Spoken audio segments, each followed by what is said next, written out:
இப்ப கர்த்தருடைய செய்தியை நம்ம கேட்கலாம். தாமதத்தை புரிந்து கொள்வது எப்படி? தாமதம், வாழ்க்கையில தாமதம், நன்மை, வெற்றி, ஜெயத்திலே ஜெபித்தாலும் தாமதம், அதை எப்படி புரிந்து கொள்வது? ತಡವಾಗುವುದನ್ನು ಹೇಗೆ ನಾವು ಅರ್ಥ ಮಾಡಿಕೊಳ್ಳುವುದು? ಜೀವನದಲ್ಲಿ ಯಾವುದೋ ಜಯವಾಗಲಿ, ಯಾವುದೋ ಒಂದು ಕಾರ್ಯಗಳು ತಡವಾಗುತ್ತಿದೆ ಅಂದರೆ ಅದು ಯಾಕೆ ಅಂತ ನಾವು ಹೇಗೆ ಅರ್ಥ ಮಾಡಿಕೊಳ್ಳುವುದು? ஏன் டிலே ஆயிட்டே இருக்கு? ಯಾಕೆ ತಡವಾಗುತ್ತಲೇ ಇದೆ? உங்களுக்கு ஒன்று சொல்ல வேண்டும், டிலே ஆகும்போது டினையல் அல்ல, தாமதமாகும் போது முடியாது என்று கர்த்தர் சொல்வதை அர்த்தம் இல்லை. ಅದು ತಡವಾಗುತ್ತೇ ಇದೆ ಹೊರತು ಅದು ಆಗುವುದಿಲ್ಲ ಅಂತ ಕರ್ತನು ಹೇಳುತ್ತಾ ಇಲ್ಲ. தாமதமாகும், ತಡವಾಗುತ್ತದೆ. தாமதம் ஒரு ஆவிக்குரிய பிரின்சிபல் தான். ಅದು ವಿಳಂಬವಾಗುವುದು ಒಂದು ಆತ್ಮಿಕ ರೀತಿಯಾದ ಒಂದು ಪ್ರಿನ್ಸಿಪಲ್ ಅದು. ஆனால் அதுதான் முடிவு, அதுதான் டினை பண்ணிட்டார், செய்ய மாட்டார் என்ற அர்த்தம் கிடையாது. ಆದರೆ ಕರ್ತನು ಇದು ಆಗುವುದಿಲ್ಲ, ಮುಗಿದು ಹೋಯಿತು ಅನ್ನುವುದಲ್ಲ ಅದರ ಕೊನೆ. தாமதம் என்றால் என்ன? ತಡವಾಗುವುದು ಅಂದರೆ ಏನು? நாம் ஒரு காரியத்தை இந்த காலகட்டத்தில் இந்த சீசன்ல எப்படி வேணும் என எதிர்பார்க்கிறோம், அது நடக்காமல், அந்த சீசன்ல நடக்காமல் ಅದಕ್ಕೆ ಪುರ ತಳ್ಳಿ ಹೋಗುம்போது ಅದಕ್ಕೆ பேர் தாமதம்.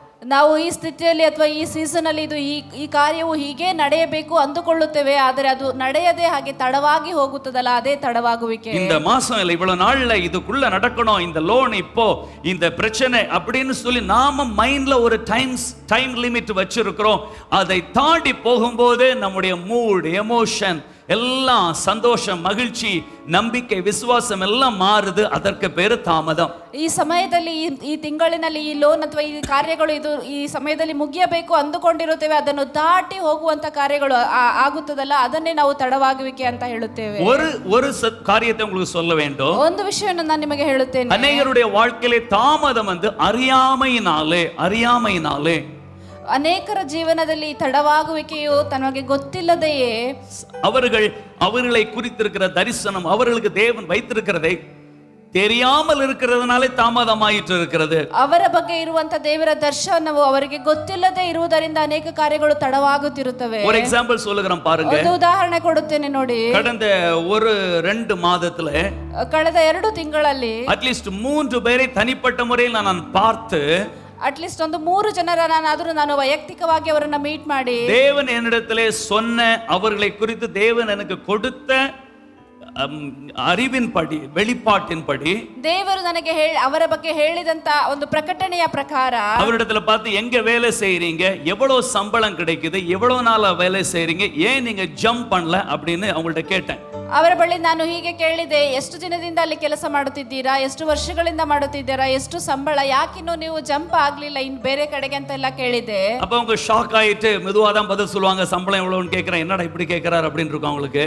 ಅವರು ಶಾಕ್ ಆಗಿ ಏನು ಹೀಗೆ ಕೇಳ್ತಿದ್ದಾರೆ, ಸಂಬಳ ಎಷ್ಟು ಅಂತ ಎಲ್ಲ ಕೇಳ್ತಿದ್ದಾರೆ ಅಂತ ಅನ್ಕೊಂಡಿದ್ದಾರೆ. தேவனிடத்திலே அவர்களை குறித்து கொடுத்த வெளிப்பாட்டின்படி நான் கேட்டேன். ಆದರೆ ದೇವರು ಅವರ ಬಗ್ಗೆ ನನಗೆ ಕೊಟ್ಟಂತ ಪ್ರಕಟಣೆಯ ಆಧಾರದಲ್ಲಿ ನಾನು ಕೇಳಿದೆನು. ஏனென்றால் அவர்கள் சீசன் தாண்டியாச்சு, ஆனா இவங்க அறியாமையினாலே, அவர்கள் திறமை, அவர்களுக்குள் இருக்கிற பலத்தை உணராததனாலே அவர்கள் மட்டுப்பட்டு கொண்டு அந்த லிமிಟೇಷನ್ ಮೈಂಡ್ல வைத்து அவர்கள் வளர்ச்சி இல்லாமல் இருக்கிறார்கள். ಯಾಕೆಂದರೆ ಅವರ ಸೀಸನ್ ಮುಗಿದಿದ್ದರೂ ಅವರಿಗೆ ಗೊತ್ತಿಲ್ಲದೆ ಇರುವುದರಿಂದ, ಅವರ ತಿಳುವಳಿಕೆ ಇಲ್ಲದೆ ಇರುವುದರಿಂದ ಅವರು ಇನ್ನೂ ಅದನ್ನು ದಾಟದೆ ಹಾಗೆ ತಡೆ ಮಾಡುತ್ತಾ ಅಲ್ಲೇ ನಿಂತಿದ್ದಾರೆ. அவர்களுக்கு சொன்னேன், இதில் உங்களுக்கு ஜம்ப் பண்ணணும், வேற வேலை ட்ரை பண்ணுங்க, உங்களுக்கு ப்ரமோஷன் கிடைக்கும், ஹைக் கிடைக்கும் என்று சொல்லி அவர்களை கட்டாயப்படுத்தி, உற்சாகப்படுத்தி, அடிக்கடி அவர்களை பார்த்து ஜெபித்து, கடந்த 2 வாரத்திலே 3 பேரும் எனக்கு சொன்னாங்க, நாங்க ஜம்ப் பண்ணிட்டோம், இவ்வளவு ப்ரமோஷன் கிடைச்சிருக்கு, இவ்வளவு ஹைக் கிடைச்சிருக்கு, இவ்வளவு முன்னேறி இருக்கிறோம் என்று சொல்லி அவர்கள் சாட்சியாய் சொன்னார்கள். ಅವರ ಬಳಿ ನಾನು ಹೇಳಿದ್ದೇನೆ, ಇಲ್ಲ ನೀವು ಜಂಪ್ ಮಾಡಬೇಕು, ಬೇರೆ ಕಡೆ ಕೆಲಸ ಹುಡುಕಿ ಅಂತ ಹೇಳಿದ ನಂತರ ಅವರು ಹುಡುಕಿ ಈಗ ಅವರು ಒಳ್ಳೆ ಪ್ರಮೋಷನ್ ಸಿಕ್ಕಿದೆ, ಒಳ್ಳೆ ಸ್ಯಾಲರಿ ಸಿಕ್ಕಿದೆ ಅಂತ ಅವರು ಬೇರೆ ಕಡೆ ಜಂಪ್ ಆಗಿದ್ದಾರೆ. அவர்கள் நான் இதை யோசிக்கவே இல்லை பாஸ்டர், இதை பற்றி எங்க ஃபீல்ட், ஒருத்தர் சொன்ன எங்க ஃபீல்ட்ல இவ்வளவுதான் கொடுப்பாங்க, இதுக்கு மேல கொடுக்க மாட்டாங்க பாஸ்டர் அப்படின்னு சொல்லி அவர்களே சில லிமிட்டேஷன்ஸ் வச்சிட்டு, இந்த கம்பெனி நல்லா தானே போகுது, நல்லா சிரிச்சு நல்லா லீவு கொடுத்து நல்லா நமக்கு மசாஜ் பண்ணிட்டே இருக்கிறாங்க, இங்கே இருப்போம், நம்ம ஃபீல்டில் இவ்வளவுதான் கிடைக்கும், இப்படியெல்லாம் லிமிட்டேஷன்ஸ் வைத்து அவர்கள் அதிலேயே செட்டில் ஆயிருந்தார்கள். ಅವರು ನಮ್ಮ ಫೀಲ್ಡ್ಗೆ ಇಷ್ಟೇ ಪಾಸ್ಟರ್ ಸಿಗುವುದು, ಇಷ್ಟೇ ಈ ಕಂಪನಿ ಇದ್ರೆ ಸಾಕು, ನನಗೆ ಇಷ್ಟು ವರ್ಷದಿಂದ ಇಲ್ಲೇ ಇದ್ದೇನೆ, ಹೀಗೆ ಇರುತ್ತೇನೆ ಅಂತ ಅವರು ತಮಗೆ ಒಂದು ಲಿಮಿಟೇಷನ್ಗಳ ಸೆಟ್ ಮಾಡಿಕೊಂಡು ಅದರಲ್ಲೇ இದ್ದಿದ್ದರು. ஆனால் நான் அவரிடத்துல சொல்லி உற்சாகப்படுத்தும் போது ஒரு சொன்ன எனக்கு பயமா இருக்கு இன்டர்வியூ போறதுக்கு, அடுத்த இன்டர்வியூ போனனால நான் இன்டர்வியூவே வாழ்க்கையில் அட்டன் பண்ணதே கிடையாது, எப்படியோ கிடைச்சிருந்த வேலை கொஞ்சம் ரொம்ப வருஷமா ஓடிக்கிட்டு இருக்கு, இன்னொரு இன்டர்வியூ அதை நினைச்சாலே பயமா இருக்கலாம் சொன்னாங்க.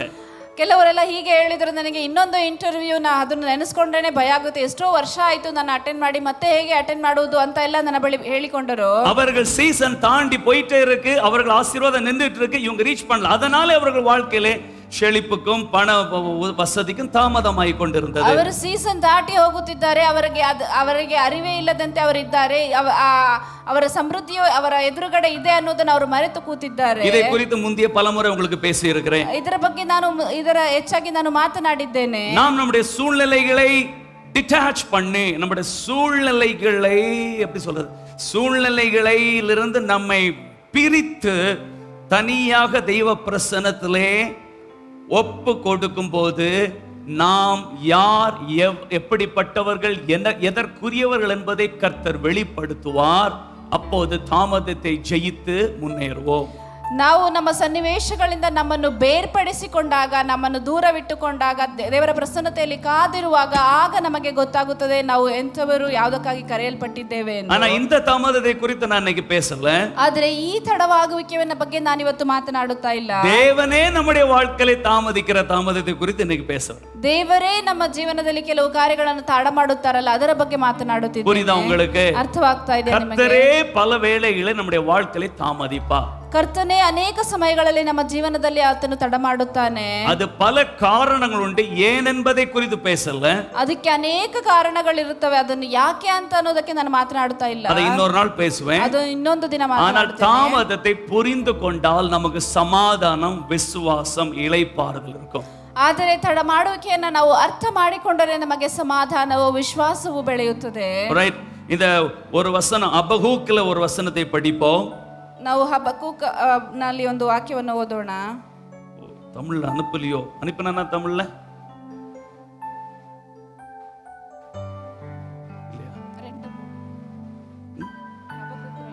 அபகூக் 2 அபகூக் 2:3 இருந்தா போடுங்க. தமிழ்ல நான் எடுக்க மறந்துட்டேன். அதாவது இன்னைக்கு கன்னடல படிங்க சிஸ்டர்.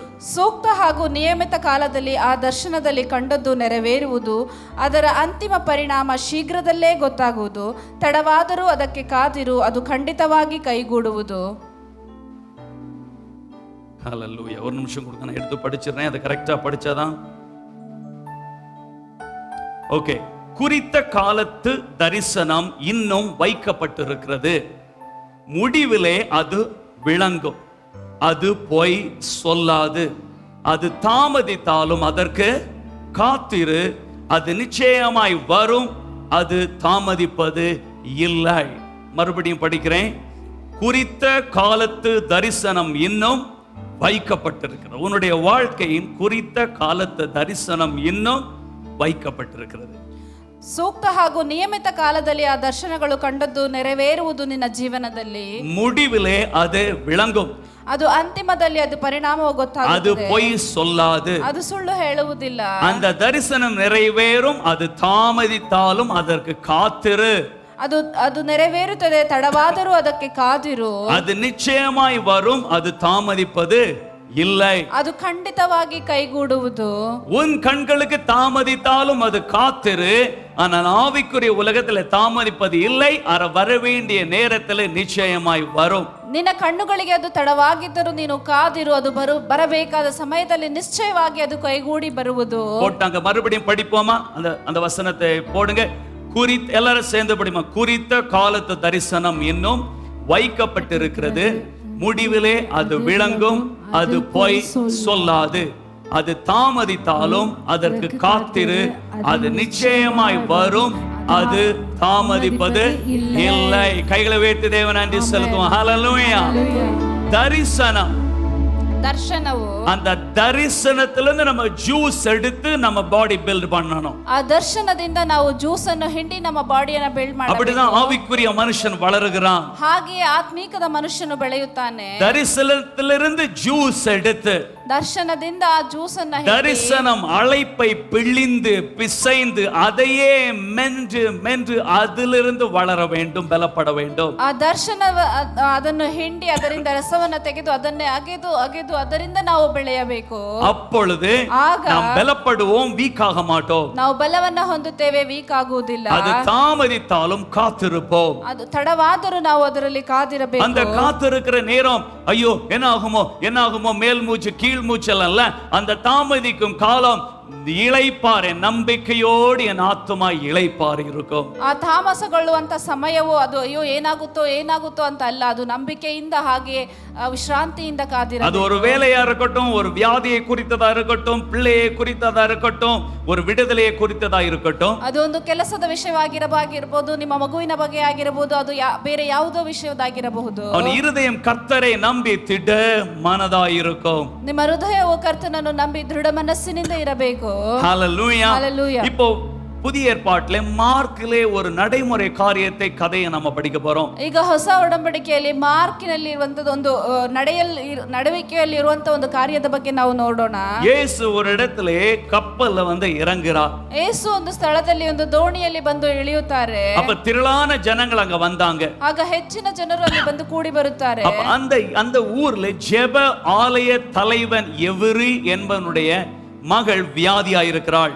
ಆ ಊರಿನಲ್ಲಿ ಪ್ರಾರ್ಥನಾ ಆಲಯದ ಮುಖ್ಯಸ್ಥನ ಮಗಳು ಅಲ್ಲಿ ರೋಗದಿಂದಿರುತ್ತಾಳೆ. ரொம்ப வியாதியாய் மரண படுக்கையிலே இப்பவோ அப்பவோன்னு இருக்கிறா. ಅವಳು ಮರಣದ ಹಾಸಿಗೆಯಲ್ಲಿ ಈಗಲೋ ಆಗಲೋ ಅನ್ನೋ ಸ್ಥಿತಿಯಲ್ಲಿ ಇರುತ್ತಾಳೆ. அப்ப இயேசு நம்ம ஊருக்கு வந்தார் என்று அவன் கேள்விப்பட்ட உடனே, ಆಗ ಯೇಸು ನಮ್ಮ ಊರಿಗೆ ಬಂದಿದ್ದಾರೆ ಅಂತ ಅವನ ಸುದ್ದಿ ಅವನಿಗೆ ಕೇಳಿದಾಗ அவன் ஓடி போய் அவருடைய பாதத்துல விழுந்து, ಅವನು ಓಡಿ ಹೋಗಿ ಆತನ ಪಾದದಲ್ಲಿ ಬಿದ್ದು, மார்க் 5:23 எல்லாரும் அதை பார்ப்போம், என் குமாரத்தி மரண அவஸ்தை படுகிறாள். என் குமாரத்தி மரண அவஸ்தை அப்படின்னு சொல்லும்போது அவனுக்கு தெரியும் இப்பவோ அப்பவோன்னு இருக்கா, மரண அவஸ்தைப்படுகிறாள். ನನ್ನ ಚಿಕ್ಕ ಮಗಳು ಸಾವಿನ ಅಂಚಿನಲ್ಲಿದ್ದಾಳೆ.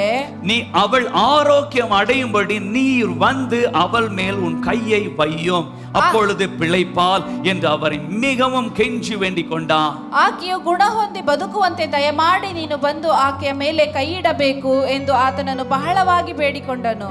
அப்பா மகள், ಅಪ್ಪ ಮತ್ತು ಮಗಳು, அவள் மகள் மரண படுகை, ಆ ಮಗಳು ಮರಣದ ಹಾಸಿಗೆ வேதனையில இருக்கலாம். ಒಂದು ವೇಳೆ ವೇದನೆಯಿಂದ ತುಂಬಿರಬಹುದು. அப்பா ஏதாவது பண்ணுங்க, ஹெல்ப் மீ டாடின்னு சொல்லிட்டு இருக்கலாம். ಅಪ್ಪ ಅಪ್ಪ ನನಗೆ ಸಹಾಯ ಮಾಡಿ ಏನಾದರೂ ಮಾಡಿ ಅಂತ ಕರೆದಿರಬಹುದು. அவள் மூச்சு திணறிக் கொண்டிருக்கலாம். ಅವಳು ಶ್ವಾಸ ಕಟ್ಟುತ್ತಿರಬಹುದು. இல்ல மயக்கத்தில் இருக்கலாம். ಅಥವಾ ಒಂದು ನಿದ್ರೆಯಲ್ಲಿ எல்லாரும் டாக்டர்ஸ் எல்லாம் கைவிட்டு எப்ப வேணாலும் செத்து போவான்னு சொல்லி இருப்பாங்க.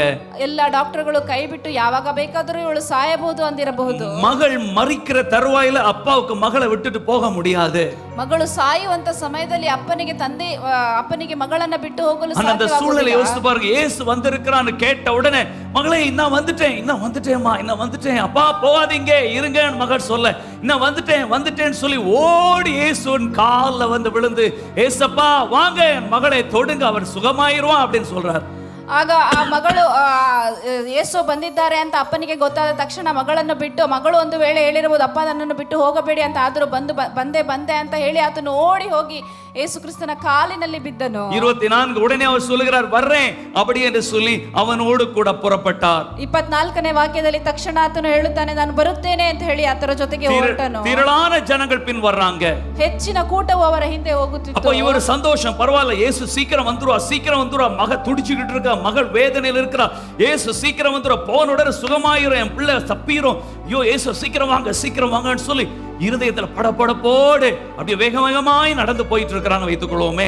ಆ ತಂದೆಯ ಮನಸ್ಸು ಒಂದು ವೇಳೆ ಆತನ ಹೃದಯ ಪಡೆದುಕೊಳ್ಳುತ್ತಾ ಇರಬಹುದು, ಯೇಸು ಬಂದು ಬಿಟ್ಟು ನನ್ನ ಮಗಳು ಬದುಕುತ್ತಾಳೆ, ಹೇಗೆ ಬೇಗ ಬನ್ನಿ ಅಂತ ಆತನ ಹೃದಯ ತಡವಡಿಸುತ್ತಾ ಇರಬಹುದೇನೋ. அவ்வளவு வேகமாய் போயிட்டு இருக்கும்போது, ಅಷ್ಟು ವೇಗವಾಗಿ ಹೋಗುತ್ತಿರುವಾಗ இவருடைய அப்பாவின் இருதயத்தின் அந்த துடிப்பு, அந்த வேதனை, படபடப்பு, குழப்பம், ஒரு வித்தியாசமான ஒரு உணர்ச்சியிலே அவரும் வேகமாய் நடக்கிறார். ಆ ಅಪ್ಪನು ಸಹ ತನ್ನ ಹೆಚ್ಚಿನ ಹೃದಯದ ಬಡಿತದೊಂದಿಗೆ ಆ ಢವಢವಿಕೆಯೊಂದಿಗೆ ಅವರು ವೇಗವಾಗಿ ಆತನು ಸಹ ನಡೆಯುತ್ತಿದ್ದಾನೆ. அடுத்த வசனம் சொல்லுது, ನಂತರದ ವಾಕ್ಯ ಹೇಳುತ್ತದೆ, கவனிங்க, இயேசு திடீரென்று நின்று திரும்பி பார்த்து என்னை யாரு தொட்டதுன்றாரு. ಏಸು ತಕ್ಷಣ ಅಲ್ಲಿ ನಿಂತು ದಿಢೀರಂತ ಹಿಂದೆ ತಿರುಗಿ ನೋಡಿ ನನ್ನನ್ನು ಮುಟ್ಟಿದವರು ಯಾರು ಎಂದು ಕೇಳುತ್ತಾರೆ. அப்படியே நடந்து போயிருக்கும், திடீர்னு திரும்பி பார்த்து என்னை யாரு தொட்டது அப்படின்றாரு. ಹಾಗೆಯೇ ಗುಂಪಿನಲ್ಲಿ ನಡೆದು ಹೋಗುತ್ತಿರುವ ತಕ್ಷಣ ತಿರುಗಿ ನಿಂತು ನೋಡಿ ನನ್ನನ್ನು ಯಾರು ಮುಟ್ಟಿದ್ದು ಅಂತ ಕೇಳುತ್ತಾರೆ. இப்ப எல்லாரையும் விட்டுருவோம். ಈಗ ಎಲ್ಲದನ್ನ ಬಿಟ್ಟು ಬಿಡೋಣ. இந்த சம்பவம் உங்களுக்கு புரியுதுன்னு நினைக்கிறேன். என்ன சம்பவம்? ಈ ಸಂಭವ ನಿನಗೆ ಅರ್ಥವಾಗ್ತಿದೆ ಅಂತ. இப்ப இந்த ஆளை பாருங்க. ಆದ್ರೆ ಈ ವ್ಯಕ್ತಿಯನ್ನ ನೋಡಿ, இயேசுவே எவ்வளவு பேர் நெருக்குறாங்க, தொடுறதா, வாங்க வாங்க எல்லாரும் தொடுவாங்க, நீங்க வாங்க போலாம் போலாம், ப்ளீஸ் வாங்க வாங்க, என் பிள்ளை தவிக்கிறா, வேதனை இருக்கிறா, வாங்க அப்படின்னு தானே சொல்லியிருப்பார். ಆ ಅಪ್ಪನ ಸ್ಥಿತಿ ಹೇಗಿರಬಹುದು? ಎಷ್ಟೋ ಜನ ಬರುತ್ತಿದ್ದಾರೆ, ಯಾರೋ ಒಬ್ಬರು ಮುಟ್ಟಿದ್ದಾರೆ, ಬನ್ನಿ ಬನ್ನಿ ನಾವು ಹೋಗೋಣ, ನನ್ನ ಮಗಳು ಸಾಯುವ ಸ್ಥಿತಿಯಲ್ಲಿದ್ದಾಳೆ, ಆ ರೀತಿ ಅಲ್ವಾ ಅವತ್ತನ ಯೋಚನೆ ಇರಬಹುದು. என்ன இப்படி சொல்றீங்க, என்ன காமெடி பண்றீங்க, இவ்வளவு பேர் தொடுறாங்க, இப்ப அதுவா பிரச்சனை, எல்லாரும் தொடட்டும், வாங்க, என் பிள்ளை தவிச்சிட்டு இருக்கிறா, வாங்க. ಈ ಗುಂಪಿನಲ್ಲಿ ಏನು ನೀವು ಕಾಮಿಡಿ ಮಾಡ್ತಾ ಇದ್ದೀರಾ? ಎಷ್ಟೋ ಜನ ಇದ್ದಾರೆ, ಯಾರೋ ಒಬ್ಬರು ಮುಟ್ಟಿರಬಹುದು, ಏನೋ ಆಗಲಿ, ಬನ್ನಿ ನೀವು ನನ್ನ ಜೊತೆಗೆ ಅಂತ ಆ ಸ್ಥಿತಿ ಇರಬಹುದು. அப்ப பேதுரு சொல்ல, இயேசுவே என்ன காமெடி பண்றீங்க, எல்லாரும் இடிச்சிட்டு இருக்காங்க, சும்மா இருங்க, போவோம், நம்ம அந்த பிள்ளையை காப்பாத்துவோம். ಆಗ ಪೇತ್ರನು ಹೇಳುತ್ತಾನೆ, ಏನು ಕಾಮಿಡಿ ಮಾಡ್ತಿದ್ದೀರಾ ಯೇಸು, ಎಲ್ಲರೂ ಇದ್ದಾರೆ, ಬನ್ನಿ ನಾವು ಆ ಮಗುವಿನ ಬಳಿಗೆ ಹೋಗೋಣ ಅಂತ. ಯೇಸು ನಗರ ಮಾಟಾರ್. ಯೇಸು ಅಲ್ಲಿಂದ ಜರುಗಲಿಲ್ಲ, ಅಲ್ಲೇ ನಿಂತಿದ್ದಾರೆ. தாமதம், ತಡವಾಗ್ತಾ ಇದೆ, தாமதம், ತಡವಾಗ್ತಾ ಇದೆ. நெஞ்சில என்னது படபடப்பு, குழப்பம், ஏக்கம். ஏன் ஆண்டவர் இப்படி பண்றீங்க? ಆ ಹೃದಯದಲ್ಲಿ ಬಡಿತ ಹೆಚ್ಚಾಗುವಂತದ್ದು ಒಂದು ರೀತಿಯ ಸಂದೇಹ, ಒಂದು ರೀತಿಯ ಒಡಂಬಡಿಕೆ. கொஞ்சம் கூட புரிஞ்சிக்க மாட்டீங்களா? ಸ್ವಲ್ಪನೂ ಅರ್ಥ ಮಾಡಿಕೊಳ್ಳುತ್ತಾ உதவி செய்ய மாட்டீங்களா? ಸಹಾಯ ಮಾಡುವುದಿಲ್ಲ. இப்படி எல்லாம் நமக்கு ஜெபிக்கவும் புலம்பவும் தோன்றும். ಹೀಗೆಲ್ಲ ನಮಗೆ ಮಾತನಾಡಲು ಪ್ರಾರ್ಥನೆ ಮಾಡಲು ಅನಿಸುತ್ತದೆ. இத்தனை பேர் என் பிரச்சனையை புரிஞ்சுக்கிறாங்க, பேதுரு கூட சிபாரிசு பண்ற, நீங்க ஏன் நிக்கிறீங்க, வாங்க. ಇಷ್ಟು ಜನ ನನ್ನ ಸಮಸ್ಯೆಯನ್ನು ಅರ್ಥ ಮಾಡಿಕೊಳ್ಳುತ್ತಿದ್ದಾನೆ, ಪೇತ್ರನು ಸಹ ಹೇಳುತ್ತಿದ್ದಾನೆ, ನೀವು ನಿಂತಿದ್ದೀರಾ, ಬನ್ನಿ ಅಂತ. ಯೇಸು ನಗರ ಮಾಟಾರೆ. ಯೇಸು ಜರುಗಲಿಲ್ಲ ಅಲ್ಲಿಂದ. இல்ல யாரோ என்ன தொட்டாங்க. ಇಲ್ಲ ಯಾರೋ ನನ್ನನ್ನು ಮುಟ್ಟಿದ್ದಾರೆ. சும்மா தொடல, எங்கிட்ட இருந்து வல்லமையை பிடுங்குனாங்க யாரோ. ಸುಮ್ಮನೆ ಅವರು ಮುಟ್ಟಿಲ್ಲ, ನನ್ನ ಬಳಿಯಿಂದ ಅವರು ಶಕ್ತಿಯನ್ನು ಹೀರಿ ತೆಗೆದಿದ್ದಾರೆ. என்னிடந்து வல்லமை புறப்பட்டு போனதை நான் உணர்ந்து, யாரது சொல்லுங்க அப்படின்றாரு. ನನ್ನ ಬಳಿಯಿಂದ ಶಕ್ತಿ ಹೊರಟದ್ದನ್ನು ನಾನು ಅರಿತಿದ್ದೇನೆ, ಯಾರದು ನನ್ನನ್ನು ಮುಟ್ಟಿದ್ದು ಅಂತ ಕೇಳಿದ್ದಾರೆ. உங்களுக்கு நடந்தது தெரியும். ನಿಮಗೆ ನಡೆದದ್ದು அப்ப ஒரு அம்மா அங்க நடுங்கி பயத்தோட வந்து நிக்குது, ஐயோ சாரி நான் தொட்டேன். ಅಲ್ಲಿ ಒಬ್ಬ ಸ್ತ್ರೀಯು ಬಂದು ನಡುಗಿ ಅಲ್ಲಿ ನಿಲ್ಲುತ್ತಾಳೆ, ಅಯ್ಯೋ ನಾನೇ ಮುಟ್ಟಿದ್ದು ಅಂತ. அப்ப அந்த அம்மா அங்க சாட்சி சொல்றா. ಆಗ ಅಲ್ಲಿ ಆಕೆಯು ಸಾಕ್ಷಿಯನ್ನು ಹೇಳುತ್ತಾಳೆ. இங்க இவருக்கு ஒரே எவரி அந்த ஆளுக்கு ஒரே படபடப்பும், டென்ஷனும், ஆத்திரமும், கோபமும் வரும். ಆ ವ್ಯಕ್ತಿಗೆ ಪ್ರತಿ ಕ್ಷಣವೂ ಅವರಿಗೆ ಕೋಪವು, ಆತ್ರವು ಬರುತ್ತದೆ. என்னுடைய தருணம் எப்ப வரும் சாட்சி சொல்றதுக்கு? ನನ್ನ ತರುಣ ಯಾವಾಗ ಬರುತ್ತದೆ? நான் எப்ப சாட்சி சொல்லுவேன்? ನಾನು ಯಾವಾಗ ಸಾಕ್ಷಿ என் பிள்ளை செத்து போயிடுவா, ನನ್ನ ಮಗಳು ಸತ್ತು ಹೋಗುತ್ತಾಳೆ, ஒவ்வொரு செகண்டும் கவுண்ட் ஆகுது, ಒಂದು ಸೆಕೆಂಡ್ ಕೌಂಟ್ ಆಗ್ತಾ ಇದೆ. எல்லாரும் சேர்ந்து நின்னு இப்ப அவரை மறந்துட்டாங்க. இந்த அம்மாக்கு சாட்சி எல்லாரும் கேக்குறாங்க, அவரை மறந்துட்டாங்க. ಈಗ ಆತನನ್ನು ಮರೆತು ಬಿಟ್ಟು ಈಕೆ ಸಾಕ್ಷಿಯನ್ನು ಎಲ್ಲರೂ ಕೇಳಲು ಆರಂಭಿಸಿ ಬಿಟ್ಟರು. அந்த நேரத்துல இன்னும் தனிமையை உணர்வோம். ಆ ಕ್ಷಣದಲ್ಲಿ ಇನ್ನೂ ಒಂದು ಒಬ್ಬಂಟಿಗತನವನ್ನು ನಾವು ಅನುಭವಿಸುತ್ತೇವೆ. புரியுதா உங்களுக்கு? ಅರ್ಥವಾಗ್ತಾ ಇದೆ. தனிமையா உணர்வோம். இவ்வளவு நேரம் நான் தான் ஹீரோ, இப்ப பட்டுன்னு இந்த அம்மா ஹீரோ ஆயிடுச்சு, என்ன மறந்துட்டாங்க, டோட்டலா மறந்துட்டாங்க. என்ன என் பிள்ளை சாவது யாருக்கும் கவலை இல்லையா? ಇಷ್ಟೊತ್ತು ನಾನೇ ಹೀರೋ ಆಗಿದ್ದೆ, ಈಗ ನನ್ನನ್ನೆಲ್ಲರೂ ಮರೆತು ಬಿಟ್ಟರು, ಈಕೆಯನ್ನು ನೋಡುತ್ತಿದ್ದಾರೆ, ನನ್ನ ಮಗು ಸಾಯ್ತಾ ಇದೆ, ಇದರ ಬಗ್ಗೆ ಯಾರಿಗೂ ಚಿಂತೆನೇ ಇಲ್ವಾ? இந்த அம்மா சொல்லுது, நான் 14 வருஷமாவா, எத்தனையோ வருஷமா இரத்த புதுர போக்கு இருந்து இப்படி கஷ்டப்பட்டேன், அந்த டாக்டர்கிட்ட போனேன், அப்படி சொன்னார், இந்த டாக்டர் இப்படி ரிப்போர்ட் கொடுத்தார், இப்படி கஷ்டப்பட்டேன், அப்படி கஷ்டப்பட்டேன், விழாவரிய பெரிய விளக்கத்தை சொல்லிக்கிட்டே இருக்கு இந்த அம்மா. இந்த அம்மா சாட்சியை முடிக்கவே முடிக்காது. மைக்க கையில கொடுத்தா திருப்பி வாங்கவே முடியாது சிலர்கிட்ட இருந்து. ಆ ಸ್ತ್ರೀಯು ಬಹಳ ಹೊತ್ತಿನಿಂದ, ನಾನು ಇಷ್ಟು ವರ್ಷಗಳಿಂದೆಲ್ಲ ನನಗೆ ಈ ರಕ್ತಸ್ರಾವದ ಸ್ಥಿತಿ ಇತ್ತು, ನಾನು ಅಲ್ಲಿಗೆ ತೋರಿಸಿದೆ, ಇಲ್ಲಿ ತೋರಿಸಿದೆ ಅಂತ ಎಲ್ಲ ಕಥೆಯನ್ನೆಲ್ಲ ಹೇಳುತ್ತಿದ್ದಾಳೆ. ಆಕೆಯು ಮೈಕನ್ನು ಕೊಟ್ಟರೆ ಬಿಡುವುದೇ ಇಲ್ಲ ಆಕೆಗೆ. 35 வசனம் பாருங்க. 35ನೇ ವಾಕ್ಯವನ್ನು ನೋಡಿ. அவர் இப்படி பேசி கொண்டிருக்கையில், ಅವರು ಹೀಗೆ ಮಾತನಾಡುತ್ತಿರುವಾಗ ஜெப ஆலய தலைவனுடைய வீட்டிலிருந்து சிலர் வந்து, ಪ್ರಾರ್ಥನಾ ಆಲಯದ ಮುಖ್ಯಸ್ಥನ ಮನೆಯಿಂದ ಕೆಲವರು ಬಂದು,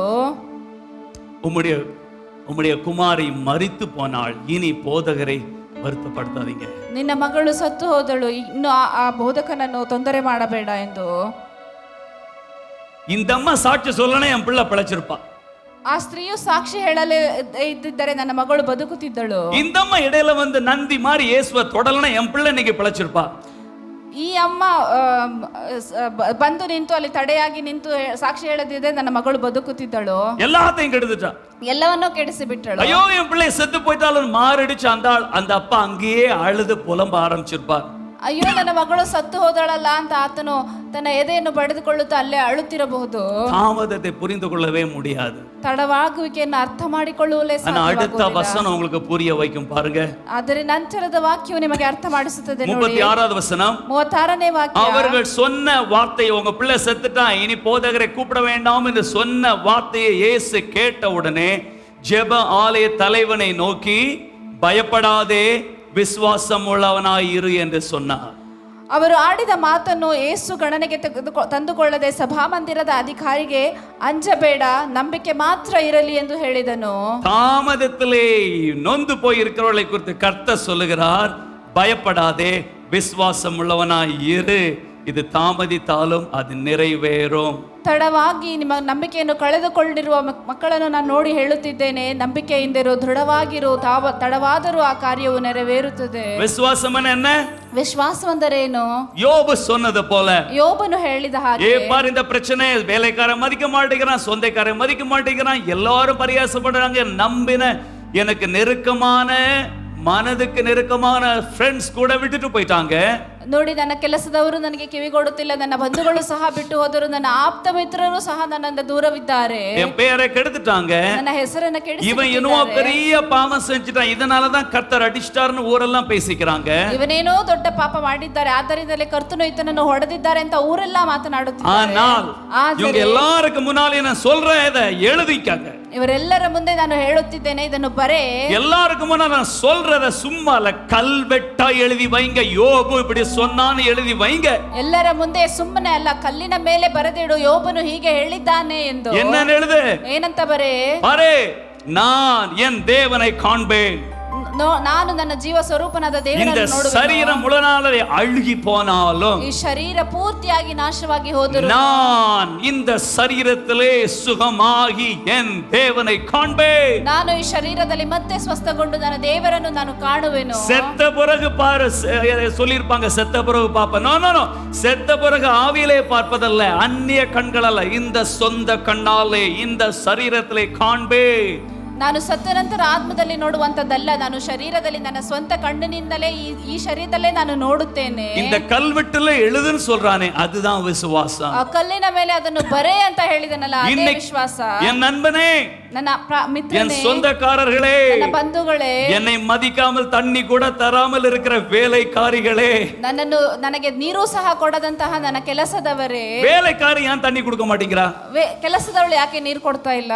அவன் நினைச்ச இவனே செத்து போவான், இவனை நீ எதுக்கு தண்ணி குடிக்கும், இவர் உயிரோட திருப்பி வருவாருன்னு நினைச்சா அவ தண்ணி கொடுக்காம இருப்பாளா? திருப்பி வரும்போது டிஸ்மிஸ் பண்ணிடுவாரு, பழி உரைகிறோம், அவளுக்கு தெரியும், அப்படித்தானே? ಅವಳು ಅಂದುಕೊಂಡಿರಬಹುದು, ಇವನು ಬದುಕೋದಿಲ್ಲ, ಇವನು ಸಾಯ್ತಾನೆ, ಇವನು ಜೀವಂತವಾಗಿ ಬಂದ್ರೆ ತಾನೆ ನನ್ನನ್ನು ಡಿಸ್ಮಿಸ್ ಮಾಡ್ಬಿಡ್ತಾನೆ, ಇವನು ಹೇಗಿದ್ರು ಸಾಯ್ತಾನೆ ಅಂತ ಅವಳು ಅಂದುಕೊಂಡು. ஏன் தண்ணி கொடுக்க மாட்டேங்கிறாவா? ಯಾಕೆ ನೀರು ಕೊಡ್ತಾ ಇಲ್ಲ? ஏன் கெஞ்ச வேண்டி இருக்கிறது? ಯಾಕೆ ಬೇಡಬೇಕಾಗಿದೆ? ஏன்னா அவங்க எல்லாம் முடிவு பண்ணிட்டாங்க, இந்த ஆளு இன்னைக்கோ நாளைக்கோ. ಯಾಕೆಂದ್ರೆ ಅವರೆಲ್ಲ ತೀರ್ಮಾನ ಮಾಡ್ಬಿಟ್ರು, ಇವತ್ತು ஏ வேலைக்காரியே கேள், ಏ ಕೆಲಸದವಳೇ ಕೇಳು, வேலைக்காரனே கேள், ಕೆಲಸದವನೇ ಕೇಳು, என்னை பரிகாசம் பண்ணுகிற சொந்தக்காரனே கேள், ನನ್ನ ಅಪಹಾಸ್ಯ ಮಾಡುವಂತ ಬಂಧುಗಳೇ ಕೇಳಿರಿ, என்னை அவதூறு பேசுகிற நண்பனே, என் இருதயத்துக்கு நெருங்கினவனை துரோகம் பண்றியே கேள், ನನ್ನ ಆಪ್ತ ಮಿತ್ರನೇ, ನನ್ನ ಹೃದಯಕ್ಕೆ ಹತ್ತಿರವಿರುವವರೇ ನನಗೆ ದ್ರೋಹ ಮಾಡುತ್ತಿದ್ದೀರಲ್ಲ ಕೇಳಿ, என்னை அழைத்தவர் உண்மை உள்ளவர், ನನ್ನನ್ನು ಕರೆದ ಆತನು ನಿಜವಂತನು, அவர் எனக்கென்று இருக்கிறார், ಆತನು ನನಗಾಗಿ ಇದ್ದಾರೆ, அவர் எனக்கென்று வருவார், ಅವರು ನನಗಾಗಿ ಬರುತ್ತಾರೆ. என் தோல் இப்ப இருக்கிறதுல இன்னும் அழுகி போனாலும், அப்படிதானே? இப்ப இருக்கிறதுல இன்னும் மோசமானாலும், ನನ್ನ ಚರ್ಮವು ಹೀಗಿರುವಂತ ಸ್ಥಿತಿಗಿಂತ ಇನ್ನೂ ಮೋಸದ ಸ್ಥಿತಿ, நான் என் தேவனை காண்பேன், ನಾನು ನನ್ನ ದೇವರನ್ನು ಕಾಣುವೆನು, அவர் எனக்கென்று வருவார், ನನಗಾಗಿ ಬರುವರು, அவருடைய வல்லமையை காண்பேன், ನಾನು ಆತನ ಶಕ್ತಿಯನ್ನು ನೋಡುವೆನು, அவர் எனக்கென்று நிற்பார், ಆತನು ನನಗಾಗಿ ನಿಲ್ಲುವನು, அவர் என் தலையை உயர்த்துவார், ಆತನು ನನ್ನ ತಲೆಯನ್ನು ಎತ್ತುವನು, என் சத்துருக்கள் முன்பு என் தலையை அபிஷேகம் பண்ணுவார், ಶತ್ರುಗಳ ಮುಂದೆ ನನ್ನ ತಲೆಯನ್ನು ಅಭಿಷೇಕ என் ಮಾಡುವನು, பாத்திரம் நிரம்பி வழியும், ನನ್ನ ಪಾತ್ರೆ ತುಳುಕುವುದು, நன்மையும் கிருபையும் என்னை சூழ்ந்திருக்கும், ಒಳ್ಳೆಯದು ಕೃಪೆಯು ನನ್ನನ್ನು ಆವರಿಸಿರುವುದು, நான் கர்த்தருடைய வீட்டிலே நீடித்த நாட்களாய் நிலைத்திருப்பேன். ನಾನು ಕರ್ತನ ஹalleluya, ஹalleluya. ಹಲ್ಲೆಲೂಯಾ. ஜெபாலய தலைவன் சொன்ன, பயப்படாதே விசுவாசமாக இரு. ಆ ಸಭಾ ಬಂದಿರದ ಅಧಿಕಾರಿಗೆ ಹೇಳಿದನು, ಭಯಪಡಬೇಡ, ಧೈರ್ಯದಿಂದ ಇರು. ஹalleluya. ಹಲ್ಲೆಲೂಯಾ. அடுத்த சப்ஜெக்ட் விளக்குவதற்கு சமயம் இல்லை. ಮುಂದಿನ ಸಬ್ಜೆಕ್ಟ್ ಅನ್ನು ವಿವರಿಸಿ ಹೇಳಲು ಸಮಯವಿಲ್ಲ. சுருக்கமா சொல்றேன். ಚಿಕ್ಕದಾಗಿ ಹೇಳುತ್ತೇನೆ. அவர் அந்த இடத்துல நின்று ಅವನು ಆ ಸ್ಥಳದಲ್ಲಿ ನಿಂತು எல்லாரையும் துரத்தினார். ಎಲ್ಲರನ್ನ ಓಡಿಸಿ. இப்ப சீன் மாறுது பாருங்க. ಈಗ ಸನ್ನಿವೇಶ ಬದಲಾಗುತ್ತಾ ಇದೆ. தாமதத்துக்கு ஒரு காரணம் உண்டு. ತಡವಾಗುವುದಕ್ಕೆ ಒಂದು ಕಾರಣವಿದೆ. அந்த இடத்துல நின்று எல்லாரையும் துரத்துறார். ಆ ಸ್ಥಳದಲ್ಲಿ ನಿಂತು ಎಲ್ಲರನ್ನ ಓಡಿಸಿ. 37 வசனம், பேதுரு யாக்கோபின் சகோதரன் யோவானை தவிர வேற யாரும் இப்ப என் கூட இருக்க கூடாது.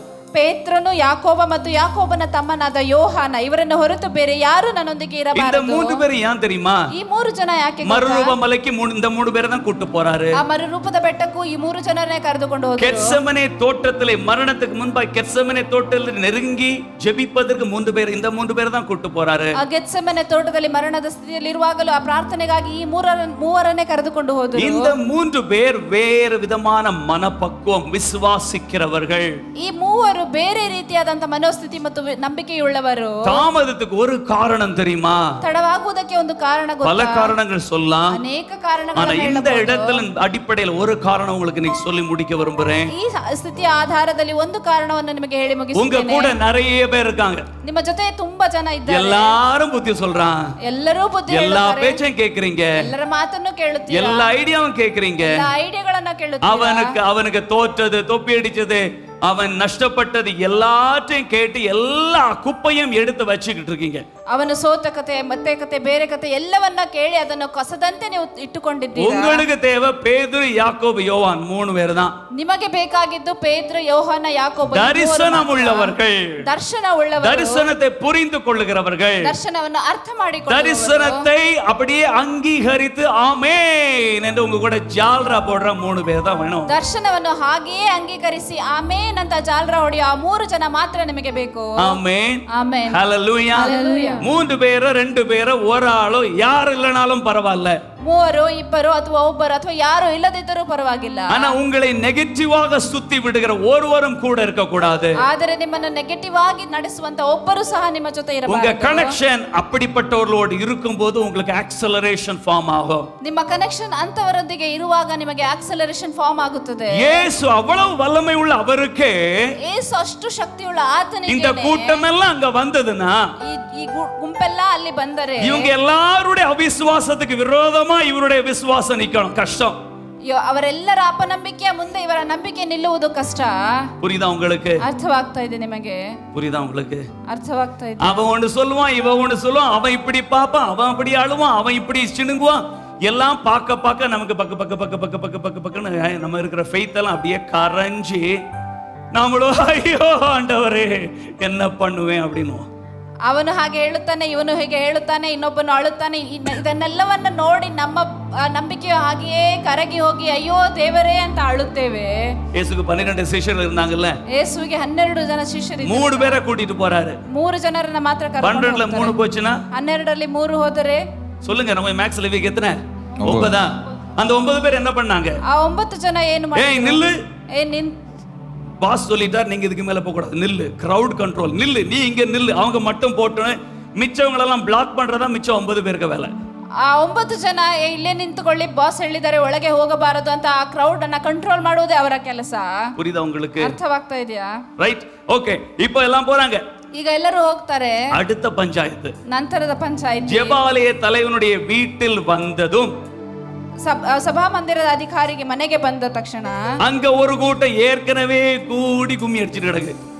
ಅಲ್ಲಿ ಮುಂಚೆಯೇ ಒಂದಷ್ಟು ಜನ ಗುಂಪಾಗಿ ಅಲ್ಲಿ ಅಳುತ್ತಾನೆ. ஐயோ போயிட்டியே, நல்லா இருந்தால போயிட்டியே, அற்ப போயிட்டாளே, ஆண்டவன் இப்படி பண்ணிட்டானே, ஆண்டவர் வாயில மண்ணை போட்டானே, ஐயோ நல்லா இருந்த. அங்க ஒரு கூட்டம் உம்மாளம் போட்டு கிடக்குது. ಹಾಗೆ ಅಳ್ತಾ ಇದ್ರು ಜನಗಳು. ஓகே,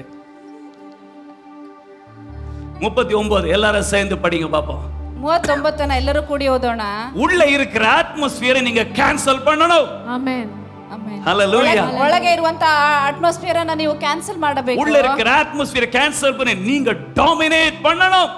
ಆ ಒಳಗಿರುವಂತ ಅಟ್ಮಾಸ್ಫಿಯರ್ ಅನ್ನ ನೀವು ಕ್ಯಾನ್ಸಲ್ ಮಾಡಿ ನೀವು ಡಾಮಿನೇಟ್ ಮಾಡಬೇಕು. இதுக்கு தான் ஹோம்வொர்க் பண்ணணும். ಇದಕ್ಕೇನೆ ಹೋಮ್ ವರ್ಕ್ ಮಾಡಬೇಕು. இதுக்கு தான் தனியா ஜெபிக்கணும், தியானிக்கணும். ಇದಕ್ಕೇನೆ ನೀವು ಪ್ರಾರ್ಥಿಸಬೇಕು, சரியா ಧ್ಯಾನಿಸಬೇಕು. ஜெபிக்கல தியானிக்கலனா ஆவியின் பலன் இருக்கிறது உள்ள இருக்கிறதெல்லாம் பார்த்து உங்களுக்கு எல்லாம் புஸ்ஸுன்னு ஆவியெல்லாம் போய் காத்தலாத பலூன் ஆயிருவீங்க. ಸರಿಯಾಗಿ ಪ್ರಾರ್ಥನೆ ಮಾಡದೇ ಇದ್ದರೆ ನಿಮ್ಮ ಒಳಗಿರುವಂತ ಗಾಳಿ ಎಲ್ಲ ಹೋಗಿ ನೀವು ಬುಸ್ ಅಂತ ಹೋಗ್ಬಿಡ್ತೀರಾ. புரியுதா? ಅರ್ಥ ಆಗ್ತಾ அதுக்கு தான் ಇದೆ. இயேசு ராம் முழுவதும் ஜெபம் பண்றார். ಅದಕ್ಕೆ ಯೇಸು ರಾತ್ರಿ ಪೂರ್ತಿ ಪ್ರಾರ್ಥಿಸುತ್ತಾರೆ. சரி 31 உள்ளே போன உடனே அங்க இருந்து ஒப்பாரி வைக்கிறவர்கள் எல்லாம் பார்த்து நீங்கள் அழுகிறது என்ன?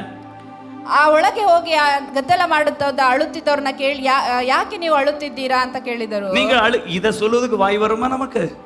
ಇದನ್ನ ಹೇಳುವುದಕ್ಕೆ ನಮಗೆ ಬಾಯಿ ಬರುತ್ತಾ? எல்லாருமே முடிஞ்சின்றான். ಎಲ್ಲರೂ ಮುಗಿದು ಹೋಯ್ತು ಅಂತ உன் பிசினஸ் ಹೇಳ್ತಿದ್ದಾರೆ. ஃப்ளாப், உனக்கு பிள்ளை பிறக்காது, உனக்கு கல்யாணம் நடக்காது, அப்படி இப்படின்னு சொல்லி உன்னை புதைச்சிருவேன், உன்னை அழிச்சிருவேன், உன் கதை முடிஞ்சுன்னு எல்லாரும் சொல்ல. அவனுக்கு முன்னால தனி ஒருவனா நின்று நீங்கள் அழுகிறது என்ன? ನಿಮ್ಮ ಬಿಸ್ನೆಸ್ ಮುಗಿದೋಗಿದೆ, ನಿಮ್ಮ ಕತೆ ಮುಗಿದೋಯ್ತು, ಇನ್ನು ಏನು ಮಾಡಲು ಸಾಧ್ಯವಿಲ್ಲ, ಎಲ್ಲವೂ ಅಷ್ಟೇ ಅಂತ ಹೇಳುವಂತ ಸ್ಥಿತಿಯಲ್ಲಿ ನೀವು ಅಳುವುದು ಯಾಕೆ ಅಂತ ಕೇಳಿದಾಗ, அடுத்தது உங்கள் விசுவாசத்தை அறிக்கை பண்றீங்க. ನಂತರ ನಿಮ್ಮ ವಿಶ್ವಾಸವನ್ನು ಅರಿಕೆ ಮಾಡುತ್ತೀರಾ. என்ன உங்கள் விசுவாசம்? ನಿಮ್ಮ ವಿಶ್ವಾಸ ಏನು? கர்த்தர் கொடுத்த பிள்ளை சாகல, அது தூங்கிட்டு இருக்கு. ಕರ್ತನು ಕೊಟ್ಟಂತ ಮಗು ಅದು ಸತ್ತಿಲ್ಲ, ಅದು ನಿದ್ದೆ ಮಾಡುತ್ತಾ ಇದೆ. அத சொன்ன உடனே அடுத்த வசனம், எல்லாரும் அவரை பார்த்து சிரித்தார்கள். ಅವರು ಹಾಗೆ ಹೇಳಿದ ತಕ್ಷಣ ಎಲ್ಲರೂ ಆತನನ್ನು ನೋಡಿ ಪರಿಹಾಸ್ಯ ಮಾಡಿದರು. நமக்கு என்ன தெரியுமா பிரச்சனை? ನಮಗೇನು ಸಮಸ್ಯೆ? 4 பேர் சிரிப்பானே, 4 ಜನ ನಗ್ತಾರೆ, 4 பேர் இப்படி சொல்லுவானே, 4 ಜನ ಹೀಗೆ அந்த ಹೇಳ್ತಾರೆ. 4 பேரை என்ன பண்ணணும்? ಆ 4 ಜನನ ಏನು ಮಾಡಬೇಕು? வீட்டை விட்டு, வாழ்க்கையை விட்டு, கான்டாக்டை விட்டு வெளியே துரத்தணும். ಮನೆಯನ್ನ ಬಿಟ್ಟು, ಜೀವನವನ್ನು ಬಿಟ್ಟು, ನಮ್ಮ ಕಾಂಟ್ಯಾಕ್ಟ್ ಅನ್ನೇ ಬಿಟ್ಟು ಹೊರಗಡೆ ತಳ್ಳಬೇಕು. எல்லாரும் சொல்லுங்க, என்ன பண்ணணும்? ಎಲ್ಲರೂ ಹೇಳಿ. துரத்தாத வரைக்கும் தாமதிச்சுக்கிட்டு தான் இருக்கும். ನೀವು ಓಡಿಸದವರೆಗೂ ಅದು ತಡವಾಗುತ್ತಲೇ ಇರುತ್ತದೆ. உங்களுக்கு தேவன் கொடுத்த அபிஷேகத்தை காத்துக்கொள்ள முடியாமல் அவனை இவனும் அதை கரைய பண்ணுகிறானா? அவன் பரிதாபம், அவன் நல்லவன் இல்ல, அவன் உதவி செய்வான்ல, அவன் பணக்காரன் இல்ல, அப்படியே அவனை வச்சுக்கிட்டே இருந்தோம்னா தாமதித்து கொண்டே இருக்கும். ಆ ಬೇರೆಯವರನ್ನ ನೀವು ಅವರು ಪರಿಹಾಸ ಮಾಡುತ್ತಾರೆ, ಅವರು ಹೀಗೆ ಅವನ, ಆತನು ಹೀಗೆ ಅವನ ಅಂತ ನೀವು ಅಂದುಕೊಂಡು ಅವರನ್ನ ಜೊತೆಯಲ್ಲೇ ಇಟ್ಟುಕೊಂಡಿರುವಾಗವರೆಗೂ ಅದು ತಾಮಸವಾಗುತ್ತದೆ. அது அம்மா இல்ல, அது அப்பா இல்ல, அது ஃப்ரெண்ட் அல்ல, அது பல வருஷ ஃப்ரெண்ட் அல்ல. அவன் பேச்சை கேட்டுக்கிட்டு இருக்கிற வரைக்கும் அவன் உங்களை குட்டி சுவராய் வச்சுக்கிட்டே இருப்பான். ಅವನು ನನ್ನ ಅಪ್ಪ, ಆತನು ನನ್ನ ಅಮ್ಮ, ಆತನು ನನ್ನ ಬಂಧುಗಳು ಅಂತ ಅವರನ್ನ ಮಾತುಗಳನ್ನ ಕೇಳಿಕೊಂಡು ಅವರನ್ನ ಜೊತೆಯಲ್ಲಿ ಇಟ್ಟುಕೊಂಡಿರುವವರೆಗೂ ಅವರು ನಿಮ್ಮನ್ನು ತಗ್ಗಿಸುತ್ತಾರೆ. உங்களுக்கு தேவை பேதுரு, யாக்கோபு, யோவான் இருந்தா வச்சுக்கங்க, இல்ல தனியா இருங்க. ನಿಮಗೆ ಬೇಕಾದವರೆಲ್ಲವೂ ಪೇತ್ರ, ಯೋಹಾನ ಮತ್ತು ಯಾಕೋಬ, ಇವರನ್ನ ಜೊತೆಯಲ್ಲಿ ಇಟ್ಟುಕೊಳ್ಳಿ ಅಥವಾ ಒಬ್ಬಂಟಿಗನಾಗಿರಿ. தனியா இருக்க வேண்டிய தேவையில்லை. இயேசுல கர்த்தர் எங்களை வைத்திருக்கிறார், நாங்க உங்க கூட நிக்கிறோம், ஆமென் சொல்றோம். ಒಂಟಿಗನಾಗಿರಬೇಕಾಗಿಲ್ಲ. ಈ ಏಜೆಯಲ್ಲಿ ನಾವು ನಿಮ್ಮ ಜೊತೆಗಿದ್ದೇವೆ, ನಾವು ನಿಮ್ಮೊಂದಿಗೆ ಆಮೇನ್ ಹೇಳುತ್ತೇವೆ. ஆமென். சோ என்ன பண்ணார்? எல்லாரும் வெளியே போ. ಈಗ ಏನು ಮಾಡಿದ್ರು? ಎಲ್ಲರೂ ಹೊರಗೆ ಹೋಗಿ ಅಂದ್ರು. பிள்ளையின் தகப்பனையும் தாயையும் தம்மோட வரவழைத்து, ಮಗುವಿನ ತಂದೆ ತಾಯಿಗಳನ್ನ ತನ್ನೊಂದಿಗೆ ಇಟ್ಟುಕೊಂಡು, பிள்ளை இருக்கும் இடத்துல பிரவேசித்து, ಮಗು ಇರುವ ಕಡೆಗೆ ಹೋಗಿ பிள்ளையின் கையை பிடித்து, ಮಗುವಿನ ಕೈಯನ್ನು ಹಿಡಿದು, தலித்த கூமி, சின்ன பிள்ளை எழுந்திரு அப்படின்றாரு. ದಲಿತ ಖೂಮ್ ಅಂದರು, ಅಂದ್ರೆ ಅಮ್ಮಣ್ಣಿ ಎದ್ದೇಳು ಎಂದರು. உடனே அந்த பிள்ளை எழுந்தது. ಕೂಡಲೇ ಆ ಮಗು ಎದ್ದು கைகளை தட்டி கர்த்தரை ஸ்தோத்திரிப்போம். ஹalleluya.